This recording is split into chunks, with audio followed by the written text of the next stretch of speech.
안녕하십니까?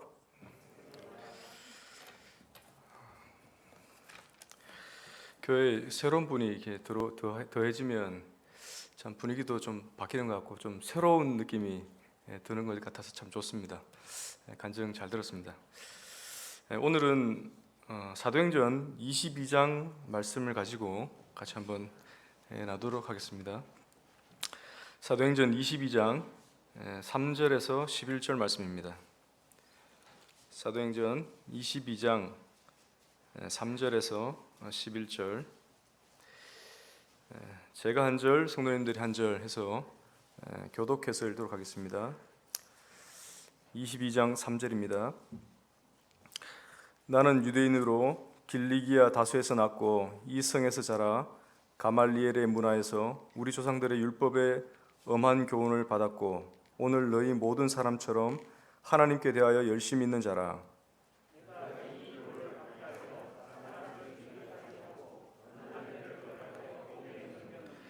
이에 대제사장과 모든 장로들이 내 증인이라. 또 내가 그들에게서 다메섹 형제들에게 가는 공문을 받아가지고 거기 있는 자들도 결박하여 예루살렘으로 끌어다가 형벌받게 하려고 가더니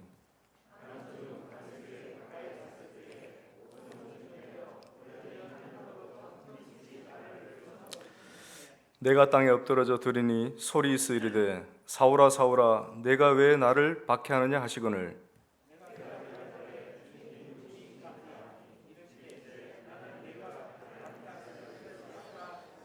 나와 함께 있는 사람들이 빛은 보면서도 나에게 말씀하신 이의 소리는 듣지 못하더라.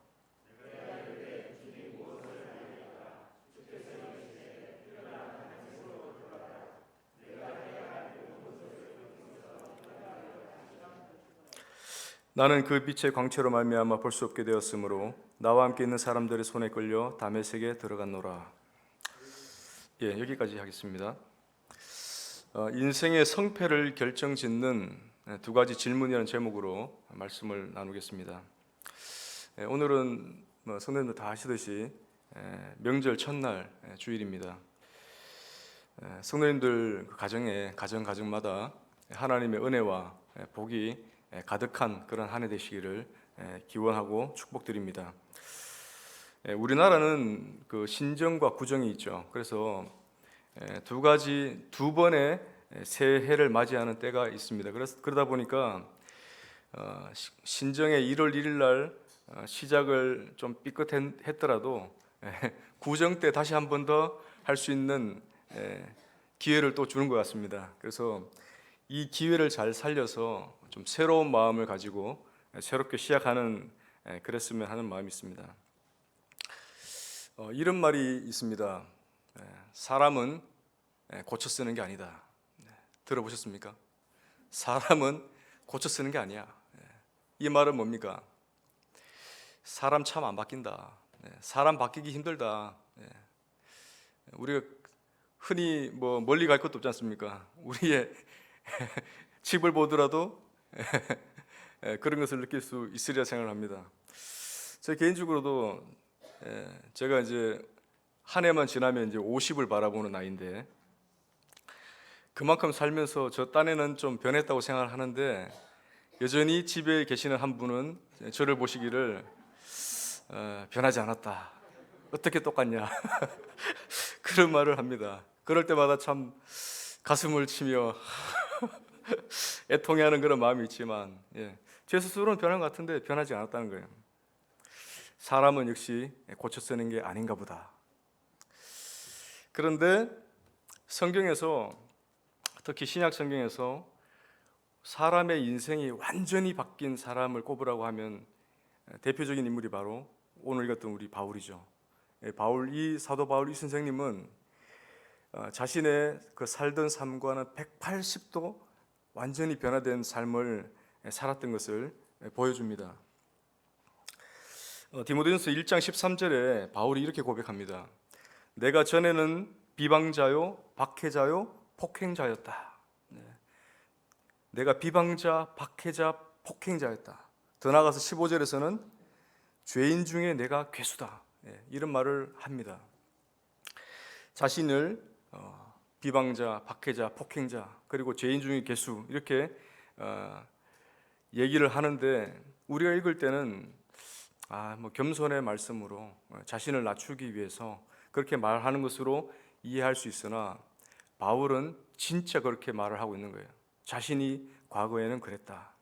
결코 빈말이 아니라는 것입니다. 이 바울은 주님의 몸 된 교회, 한마디로 주님의 몸을 핍박하고 주님의 몸을 죽이려고 쫓아다니던 사람이었습니다. 그러다 보니까 자신이 죄인 중에 괴수다는 말을 정직하게 할 수밖에 없었던 것이죠. 그러던 그가 그러한 삶을 청산하고 하루아침에 180도 바뀐 삶을 살았다. 그 삶이 바뀐 계기가 바로 우리가 읽었던 22장의 이 말씀입니다. 이 내용이 이 바울을 변하게 했습니다. 얼마나 이 사건이 컸는지 바울은 물론 사도행전은 누가가 지었습니다만 이 누가가 지은 이 사도행전에 이 바울이 예수님 만난 사건을 3번이나 기록을 하고 있어요. 동일하게 문자는 약간씩 틀리지만 동일한 사건을 3번씩이나 언급을 하고 있다는 것입니다. 그만큼 바울에게 있어서 이 사건은 가장 큰 사건이었고 충격적인 사건이었고 놀라운 사건이었다는 것을 알 수가 있습니다. 한마디로 과거의 바울을 지금의 바울 되게 한 그러한 사건이었다. 무슨 사건이냐? 주님을 만난 사건이었다는 것입니다. 더 정확하게 표현하자면 주님을 만나긴 만났는데 주님을 전인격적으로 만났다는 것입니다. 전인격적으로 주님을 만난 바울이 그의 모든 과거의 삶을 청산하고 180도 변화된 삶을 살게 되었다는 것입니다. 일반적으로 사람이 변했다 또는 저 사람이 참 변했다라는 말을 할 때는 그 사람의 행동이나 또 말이나 생활 방식의 일부가 변화되었을 때 그런 말을 하죠. 저 사람 참 많이 변했다. 그렇지만 그 사람의 전 인격적인 인생과 내생 전체가 송두리째 바뀌는 변화는 오직 주님을 만날 때만 이루어진다는 것입니다. 내생에서 이 땅에서의 변화는 수행을 통해서 또는 노력을 통해서 얼마든지 가능합니다만 이 생과 내생에까지의 그 변화가 송두리째 완전히 바뀌는 것은 오직 주님을 만날 때만 이루어진다는 것입니다. 사람은 할 수 없지만 하나님은 모든 것을 하실 수가 있습니다. 그리고 사람의 그 모든 것, 그리고 사람의 전체를 바꾸실 수 있는 분이 하나님이신 이유는 하나님이 사람을 설계하셨고 창조하셨고 만드셨기 때문에 충분히 고치실 수 있다는 것입니다. 어느 분이 그런 책을 썼죠. 하나님이 변화시키지 못할 사람은 없다. 하나님이 바꾸지 못할 사람은 없다는 것입니다. 하나님의 손에 그 사람이 붙들리기만 한다면 그 사람은 누구라도 사형수라도 그 사람은 변화될 수 있다. 성경도 분명히 그렇게 말씀을 하고 있는 것입니다. 바울의 삶을 통해서도 바울이 그렇게 변화된 것처럼 누구든지 예수 그리스도의 손에 붙들림 바 되면 변화가 될 수 있다.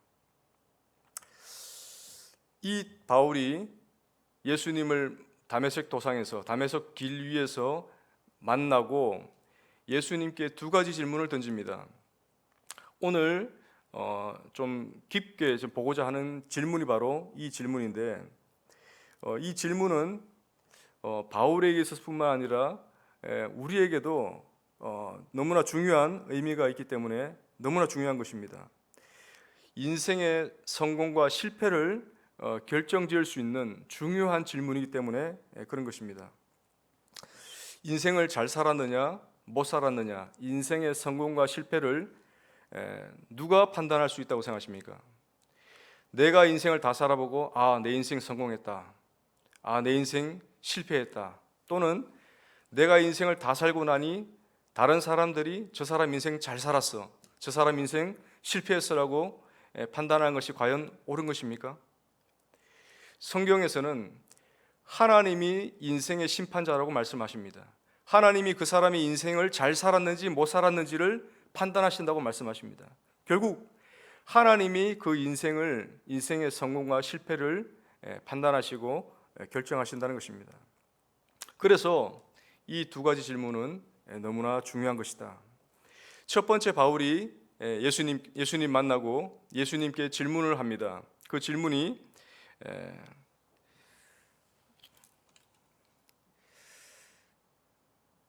8절에 있죠. 먼저 주님이 이 사울에게 말씀을 하십니다. 7절에서 사울아 사울아 내가 왜 나를 박해하느냐라고 물으시니까 8절에 바울이 주님 누구시니까 이렇게 묻습니다. 주님 누구시니까? 주님 누구시니까? 이 질문은 그냥 단순하게 읽어 넘어갈 수도 있는 그런 질문이죠. 왜요? 하늘에서 빛이 둘러 비치고 하늘에서 보이지는 않지만 어떠한 음성이 들렸어요. 그런데 분명하고 똑똑하게 자신의 이름을 부르는 것입니다. 두 번 연급 후 사울아 사울아 내가 나를 왜 박해하느냐? 자신의 이름을 부르는 그러한 음성에 놀라서 도대체 이 나를 부르는 당신은 누구십니까? 주님은 누구십니까? 이렇게 물을 수 있는 것이죠. 하늘로부터 그러한 소리가 났기 때문에 인간의 어떤 본능적으로 놀란 마음의 본능적인 반응이 바로 누구십니까? 이러한 질문이 될 수도 있습니다. 그러나 바울의 서신과 바울의 행적들을 면밀히 살펴보면 바울에게 있어서 이 질문은 끊임없이 일어났던 것을 알 수가 있어요. 처음에 놀란 나머지 도대체 나에게 말씀하시는 분은 누구십니까? 라고 질문했는데 그 질문이 어떻게 바뀌었습니까? 나에게 이런 말씀을 하시는 예수님은 누구십니까?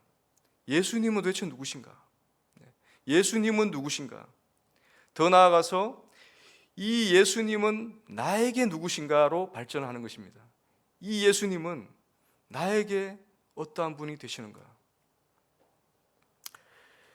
이 물음은 바울의 신학, 바울이 그리스도론, 기독론을 세우는 아주 중요한 질문이 되었습니다. 도대체 예수님은 어떤 분이신가? 그리고 나에게 이 주님은 어떠한 의미가 되시는가? 바울이 이러한 예수님을 아주 심도 깊게 살펴보고 또 이 바울 당시에는 성경이 구약 성경이잖아요. 그 구약 성경에 나와 있는 말씀들을 면밀히 검토하면서 예수님은 이런 분이시구나, 예수님은 나에게 이러한 의미로 다가오시는 분이시구나를 정립해 나간 것이 바로 서신서에 우리가 배우고 익히는 바 교리가 된 것이죠. 그래서 바울에게 있어서 이 질문은 너무나 중요하고 큰 의미가 있었다. 주님이 어떠한 분이신가가 만약 주님이 어떠한 분이신가? 주님은 무리를 걸으신 분, 병자를 고치신 분, 죽은 나사로를 살리신 분, 그리고 오병이어의 기적을 행해서 5,000명, 7,000명을 먹이신 분으로 끝난다면, 객관적 사실로 끝난다면 아무런 의미가 없는 것입니다. 그것은 믿지 않는 사람이 읽는 성경이나 믿는 사람이 읽는 성경이나 똑같은 것이에요. 이러한 사실들, 객관적인 예수 그리스도의 사실들이 나에게 있어서 나에게 어떻게 다가오는 분이신가를 만나야지만, 알아야지만 비로소 의미가 있다는 것입니다. 그분은 나에게, 주님은 나에게 직접적으로 또 분명하게 다가오셔야지만, 그리고 그러한 분이 어떠한 분이신가로 결론이 나야지만, 그 결론이 무엇입니까? 주님은 나에게 있어서 정말 주인이십니다. 주님은 나에게 있어서 정말 구주가 되십니다. 더 나아가서 주님은 나의 모든 것이 되십니다라고 고백을 하는 결론까지 도달해야 된다는 것입니다. 바울은 바로 여기까지 도달한 거예요. 주여 누시니까, 주여 누구시니까에서 시작한 질문이 예수님은 누구신가? 그리고 그 예수님은 나에게 어떠한 분이신가? 어떠한 분이신가를 알았을 때 바울은 자신의 모든 것을 다 내려놓았다는 고백을 하죠. 오늘 감사 시간에도 감사의 내용 중에 있었던 것처럼 배설물로 여겼다는 그런 바울의 표현이 있죠. 나의 그동안 쌓아놓았던 모든 가치, 모든 것들을 주님 앞에 다 내려놓습니다. 다 내려놓고 다 버립니다. 주님을 발견하니까 더 이상 내가 가치 있게 여겼던 것들이 아무런 의미가 없게 여겨지는 것이죠. 어린아이들이 단순하게 아기 때 이렇게 애들을 크는 걸 보면 뭐 이렇게 뭘 가지고 이렇게 놀다가도 더 좋은 것 같아 보이고 더 재밌어 보이면 어떻게 합니까? 확 팽개쳐버리고 그걸 잡잖아요. 그죠? 그런 것처럼 가치 있는 거를 딱 발견하는 순간 주님의 가치가 이렇게 놀라운 것이구나를 발견한 바울은 그동안에 자기가 자랑으로 여겼던 모든 것들을 다 내려놓았다고 고백을 합니다. 뭐 언급을 드리자면 바울은 자랑할 만한 가문이었죠. 사울, 그것도 이스라엘의 초대 왕을 배출한 가문의 집안 사람이죠. 베냐민 지파. 거기에다가 길리기아 다소 시민에다가 또 로마 시민권을 가지고 있는 그러한 막강한 어떤 권리를 가지고 있었던 사람이었습니다. 또한 문벌로 따지자면 가말리엘, 지금으로 말하면 하버드 정도 안 되겠습니까? 하버드, 옥스퍼드, 뭐 아이비리그 정도 다니는 그 정도의 문벌을 가진 사람이었고, 지위로는 바리새인 중에 바리새인, 그 당시 참 엄격하다고 하는 그런 바리새파에 자기가 들어가서 그것도 명망이 있는 젊은이로 성장을 했죠. 또한 총방받는 정치인과도 같은 공회원이었죠. 자신은 이런 모든 것들 정말 누구에게도 자랑으로 내놓을 수 있는, 이스라엘 사람들에게 뿐만 아니라 이방인에게도, 로마인들에게도 자랑으로 내놓을 수 있는 그러한 것들이었습니다. 그런데 이러한 모든 것들을 배설물로 여겼다. 자기가 발견한 예수 그리스도의 가치가 너무나 놀라웠기 때문에 모든 것들을 내려놓았다는 것입니다. 바울은 이렇게 고백합니다. 갈라디아서 2장 20절에 나는 예수 그리스도와 함께 십자가에 못 박혔다. 예수님이 십자가에 못 박혀 죽으신 것이 아니라 그 예수님이 죽으신 십자가에 예수 그리스도와 함께 내가 죽은 것이다. 바울은 자신의 죽음을 고백하고 있습니다. 나는 예수님과 함께 죽었기 때문에 더 이상 이 세상에 가지고 있었던 모든 것들은 이제는 아무런 의미가 없이 여겨진다. 주님이 모든 것이 된 사람, 주님이 나의 모든 것이 된 사람은 그리스도와 함께 죽은 경험이 있는 사람이다라고 해도 과언이 아니죠. 그리스도와 함께 죽은 경험이 있는 사람은 주님이 나의 모든 것입니다라고 고백할 수 있는 사람인 것입니다. 바로 바울 자신이 그러한 고백을 하고 있습니다. 세상에서 가장 조용한 곳이 무덤이라고 그랬죠. 세상에서 가장 조용한 곳 뿐만 아니라 세상에서 가장 자랑할 것이 없는 곳도 무덤이죠. 시신은 아무것도 자랑하지 않습니다. 아무것도 자랑할 수도 없고 자랑하지도 않습니다. 심지어는 자기가 누워있는 한 평 안 되는 그 땅도 자랑할 수 없고 자신의 무덤을 자랑하지 않습니다. 왜 그렇습니까? 죽었기 때문에. 죽은 사람은 자기가 과거에 가지고 있었던 모든 것들을 자랑거리로 여기지도 않을 뿐만 아니라 자랑으로 말하지 않습니다. 내가 내 모든 것, 내가 가지고 있는 것을 아직까지 자랑하고 있다, 아직까지 내가 그것을 자랑거리로 생각하고 있다라는 말은 바꾸어 얘기하면 아직 내가 덜 죽었다라고 말해도 또 과언이 아니죠. 자기 부정, 자기 부인, 그리고 이 내려놓음의 결과가 되어야지만, 내가 죽은 경험이 있어야지만 비로소 그 다음 질문이 나오게 되는 것이죠. 내가 주님을 위해서 무엇을 해야 됩니까? 내가 주님을 위해서 무엇을 해야 하는가? 주님을 위해서 무엇을 하리까? 두 번째 바울의 질문입니다. 나는 주님을 위해서 무엇을 해야 됩니까? 바울이 이렇게 물었을 때 주님은 바울에게 너는 세계 선교를 해야 되고 사도가 되어서 세계 복음화를 해서 나아가야 되고 또 왕들을 만나야 되고 뭐 이렇게 얘기를 해서 바울이 바로 그 말씀을 받고 떠났죠. 그죠? 바로 그래 선교했죠. 그런데 성경에는 비록 예수님이 바울을 사도와 선포자와 또 교사 등등으로 세웠다고 얘기를 합니다. 말씀하십니다. 그렇지만 바울에게 첫 번째 시킨 것은 무엇입니까? 바울의 첫 번째 시킨 것은 직가라는 거리로 가라. 다메섹 거리로 가서 아나니아를 찾으라. 그리고 아나니아에게서 들으라. 첫 번째 바울에게 말씀하신 것은 아나니아를 찾아가는 것이었습니다. 그 그 강력한 빛을 경험한 바울이 눈이 멀었을 때 사람들의 손에 이끌려서 찾아간 것은 아나니아였습니다.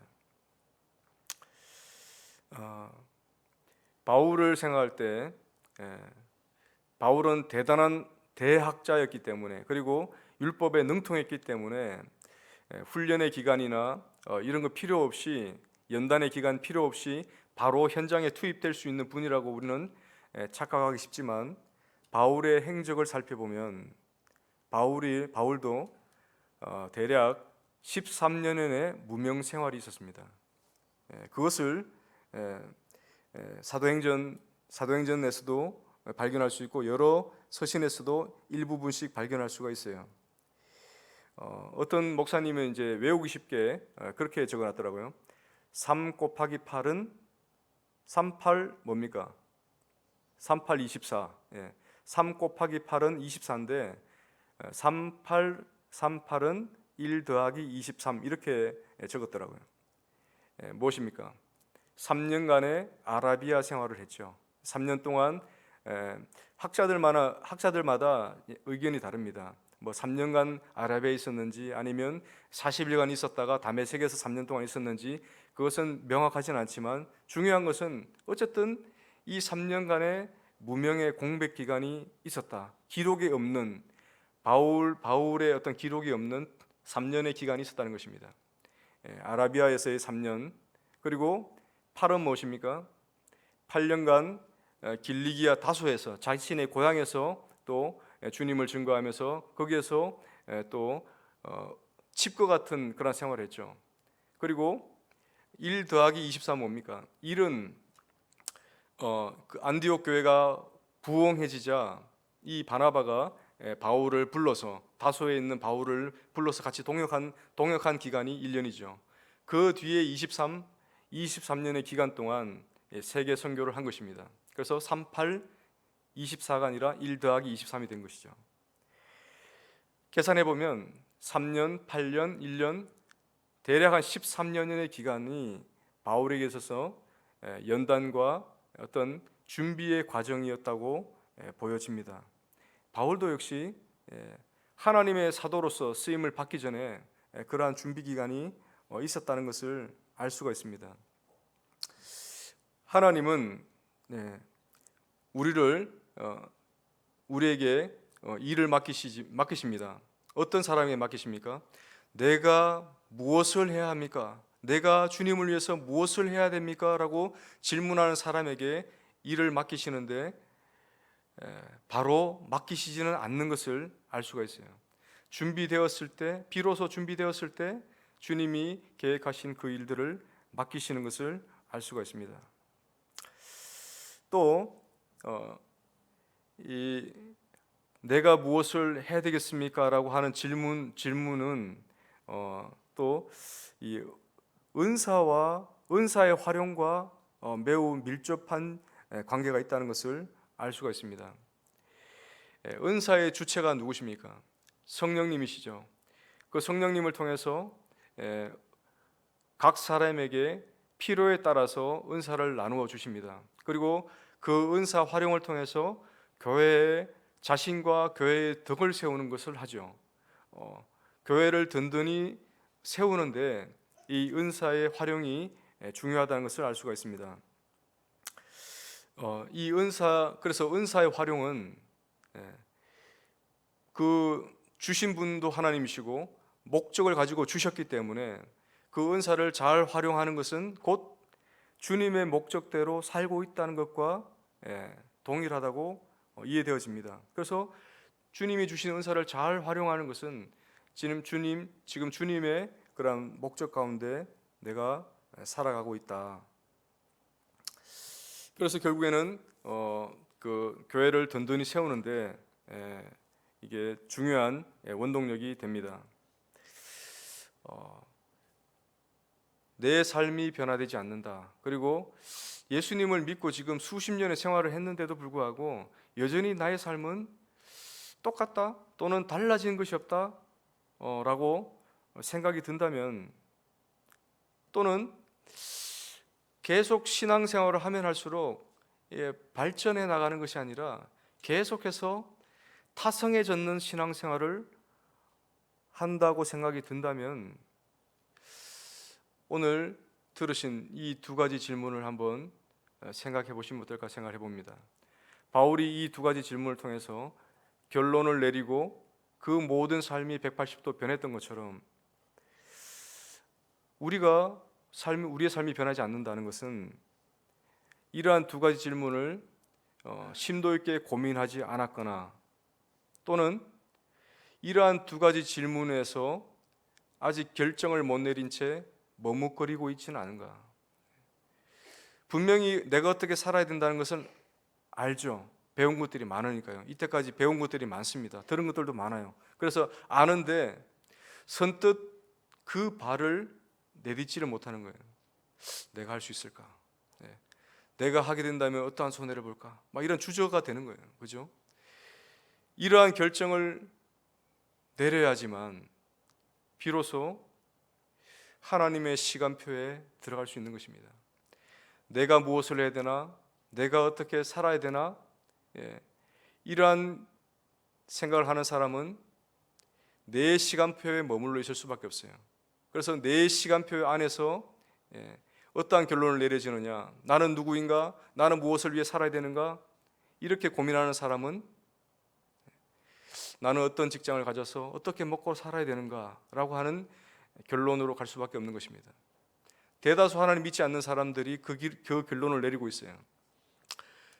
안타깝게도 믿는 그리스도인들 역시 나는 누구인가, 나는 뭘 위해 살아야 되는가 하면서 그러한 결론으로 가고 있는 것입니다. 그러나 올바른 질문, 주님은 누구십니까? 나는 주님을 위해서 무엇을 해야 됩니까? 라고 질문했을 때 비로소 하나님의 시간표 안에 들어오게 되는 것입니다. 하나님의 시간표 안에 들어오게 된다면 비로소 하나님이 일하시는 것을 보게 될 것이고 하나님의 역사를 경험하게 되는 것입니다. 하나님의 시간표 안에 내가 있기 때문에, 하나님의 시간표 안에서 내가 직장 생활을 하고 하나님의 시간표 안에서 내가 가정 생활을 한다면, 그리고 하나님의 시간표 안에서 내가 교회 생활을 한다면 하나님을 경험하지 않을 수가 없다는 것입니다. 나는 주님을 위해서 무엇을 해야 되는가? 그리고 나에게 있어서 정말 주님은 어떠한 의미인가? 주님은 나에게 어떠한 분이신가? 이러한 것들을 이 새해 또 시작되는 이 새해 기간 동안에 한번 곰곰이 생각해 보시고 또 생각한 끝에 결론을 내리셔야 됩니다. 결론을 내리셔서 그리고 또 잘 정리되어서 올 한 해는 정말 하나님의 시간표 안에서 주님을 경험하는, 주님을 풍성히 경험하는 그러한 복된 한 해 되시기를, 그러한 저와 여러분이 되시기를 축원드립니다. 기도하고 마치겠습니다. 아버지 하나님, 참 주님은 누구십니까? 그리고 나는 주님을 위해서 어떻게 살아야 됩니까? 이 질문을 참 깊게 생각했던 때가 언제인가를 생각해 봅니다. 정말 주님은 나에게 어떠한 의미로 다가오시며 주님은 나에게 있어서 어떠한 분이신가를 제대로 알고 있었는가? 그리고 또한 내가 주님을 위해서, 내가 하나님을 위해서 무엇을 해야 하는지 정말 깊은 고민 가운데 있었는지 정말 돌아보며 생각해 보게 됩니다. 이러한 질문 가운데 주님 바울을 만나 주셨던 것처럼 참 우리를 만나 주시고 우리에게 바울에게 빛을 비추신 것처럼 우리에게 빛을 비춰 주셔서 정말 깨닫게 해 주시고 우리가 정말 주님이 이끄시는 목적 그 가운데 우리가 들어갈 수 있도록 도와주시길 원합니다. 참 한 해의 시작 가운데 우리가 서 있습니다. 이 한 해의 시작을 주님께 맡깁니다. 주님 도와주셔서 정말 주님의 목적 가운데, 주님의 시간표 가운데 우리가 서기를 원합니다. 그러한 삶 가운데서 주님을 풍성히 누리기를 원합니다. 주님, 우리의 삶을 받아주시옵고 우리를 도와주시옵소서. 예수 그리스도 이름으로 기도드립니다. 아멘.